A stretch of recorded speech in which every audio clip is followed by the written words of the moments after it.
Hey everyone, it's Ben Hardy here, and I forgot to film the intro for this video when I did the review, but regardless, we are looking at a Chevy Blazer today. This Blazer was provided by the Larry H. Miller Chevy in Provo, so link to their website in the description down below, link to my car buying guide, and let's get into the review.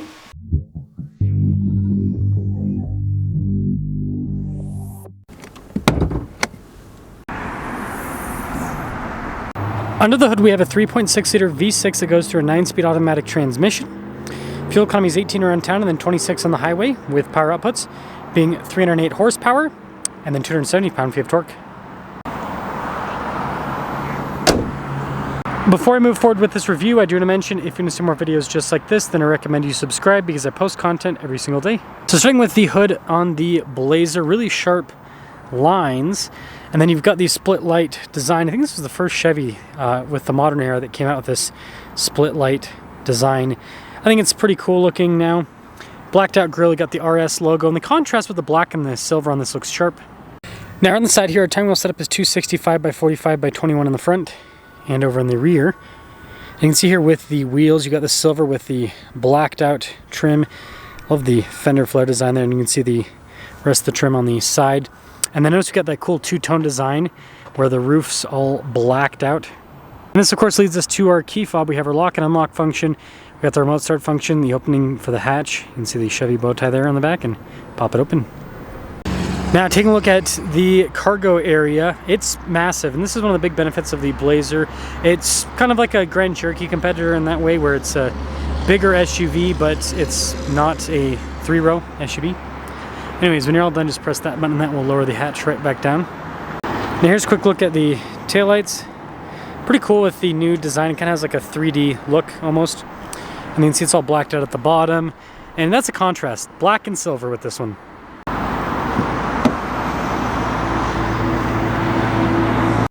So taking a look at the door panel here, you can see we've got soft touch, and then down below, heated seat. And then here are the seats perforated all down the center. You got the red, and then popping in, legroom's good. Got a little storage pocket. We've got some vents here in the back, USB ports, all of that, and then headroom's actually pretty good. Now taking a look at the front door panel, again you can see with all the, that's actually not soft touch funny enough, but the soft touch trim down below. All of our window controls, got the mirror adjustments, memory seat functionality. Camera's not really picking it up very well.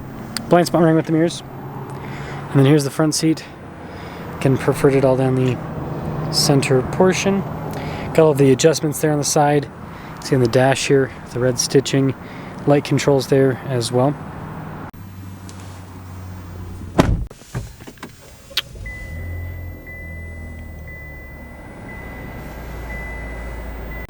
Now taking a look at the steering wheel, you can see soft touch all around. You've got the red stitching there on the center, radio controls on the back of the steering wheel. A bunch of practical controls here on the front, including controls for the center, cruise control, heated steering wheel, button, and then traditional stocks there on the back. And speaking of traditional, we actually have some analog elements with the gauge cluster, so it's kind of a departure from what you see, but big screen there in the center. 360 camera system with this, so you can see out of a bunch of different angles. Really good resolution as well. And then as for the rest of the infotainment system, pretty quick response time with it. You got a shortcut bar there. You can see physical buttons down below, and then there's some random stuff around it, like auto stop start on one side. And then, yeah, the glove box is automatic with a button, which is kind of an interesting feature. And then look at the nice trim there on the dash. Heated and cooled seats. This has the cool Camaro climate controls where you spin the vent to change the temperature. Wireless phone charging pad. We've got our shifter here for the 9-speed. Some cup holders. And then you can see our drive mode select here. Right now it's in 2-wheel drive. You can pop it into 4-wheel drive. There's also like a sport mode. Let me see if my hand, yeah, you can kind of see it a little bit more. Off-road mode, all that. Parking sensors, lane departure.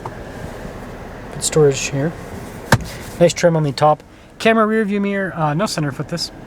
So 2025 Blazer RS all-wheel drive. Total MSRP after all options, $51,345. And let's see how it performs.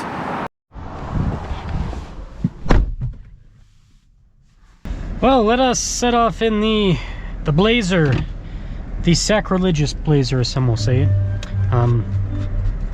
As much as I like classical music, not for the car review, but visibility's, you know, decent. It does have that kind of sporty crossover setup, so it does get in the way of visibility a bit. First off, I'll say that seats are pretty comfortable. And V6, everyone else is killing their V6s. Excuse me. But this still has it. It's going to be one of the last vehicles in this side segment that probably has one.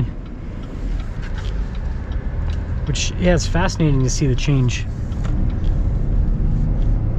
Great torque and smooth. It's nice. I mean, I just reviewed an Infiniti QX60 the other day, yesterday, and that even went from it had a 3.5 V6 and now it's got a 2.0 turbo. You can get a 2.0 turbo in the Blazer, but you know, they give you options with this. And you know, overall, I like this interior. I think they do a good job with the materials and the fit and finish. Everything seems to be done well, so that's a positive. This traffic, on the other hand, not necessarily a positive, I would say. But looks like we will have our opening here to get up and accelerate. Yeah, transmission's smooth. It's very smooth. So, good job there. And drives well overall. I mean, I've driven the Blazer quite a few times, and I had one for a week, and I enjoyed it. It's a good crossover. The thing I say every single time I review one of these, it's the car is not a bad car. It's just got the wrong name, right? And this is the thing that automakers need to take into consideration. I mean, Ford's fallen for the same trick, you know, with the new Mustang Mach-E. Don't put cool names to not cool cars. And again, this is a cool crossover. Jeez, I need water. This is a cool crossover, but it is not a Blazer, right? Blazer's body on frame, rugged, boxy off-road SUV. This is none of that.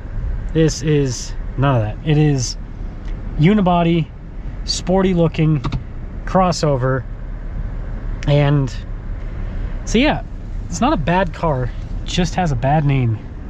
So I think that Chevy should just rename this and then give us a real Blazer. Like, I think it's so, I mean, Chevy sells a lot of cars, but I still think it's so silly they don't have competition to Jeep and Ford. You know, bring out a new Blazer. And the thing I will say is, don't do the convertible thing. I mean, they can if they want, but what I've noticed is that truck-based SUVs that are not convertibles, those ones seem to be the ones that people like the most in today's market. Let me know what you think.